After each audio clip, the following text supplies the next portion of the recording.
We will continue to give the Almighty and gracious God thanks and praise for all his mercies, blessing, and benevolence to us as a nation.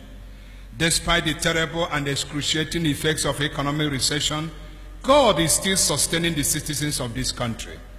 While we are praying for our dear President Muhammadu Buhari for quick recovery from ill-health, I want to remind the President that life has no duplicate. There is no doubting the fact that the enormity of governance will surely be aggravating his state of fragile health condition.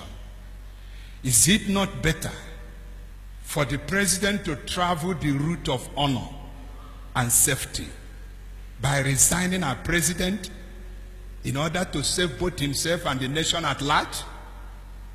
To my mind, Mr. President, you have had your fair share of leadership in this country since 1983. At 73, the President can function more efficiently as an elder statesman. After all, Emmanuel Macron, who was only 6 years only when you were military head of state in 1983, is now the President of France. Are we not confused in our own country? The youngest president in Africa is 71 years in Africa. And the oldest is that man in Zimbabwe, 90 years. And where are we heading with this confusion?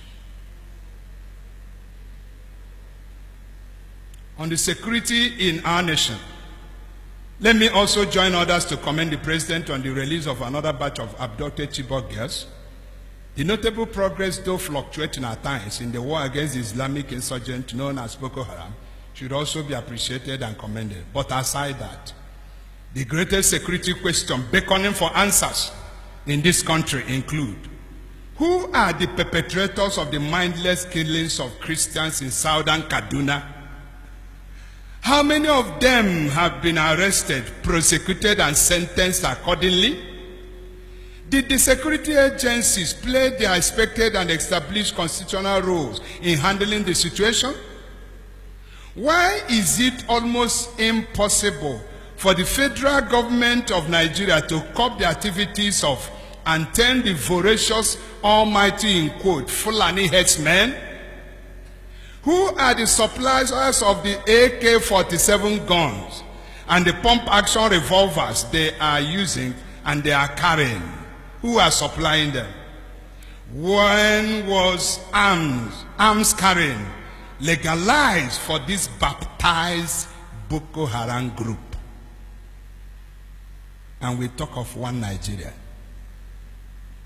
And young people will march peacefully along the street as IPOB members, and you release armies to shoot them.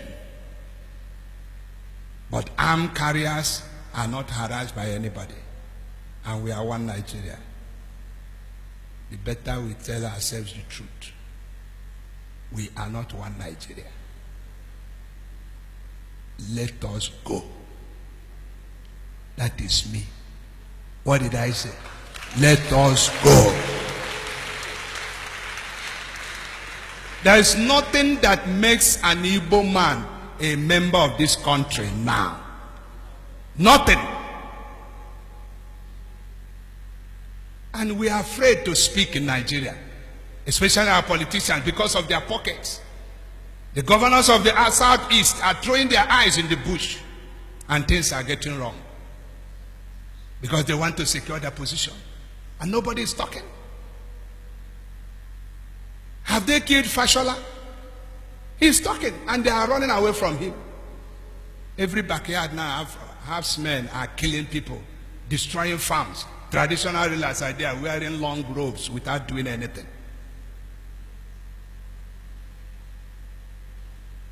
Go to the north, you will travel 3-4 hours. You can't see one recruit policeman on the road. Go from Azibo to Amit, you may meet up to 5 police checkpoints, extorting money from Igbo people.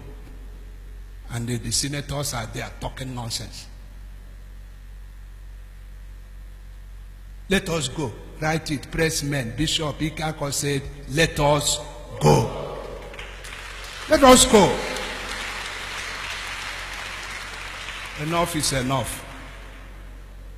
The only thing I'm quarreling with is the system adopted by IPOB people. Let us polish it and not be confrontational. Man, Ayanana. You can only stop Biafra, but you cannot close the chapter. One day Biafra will go.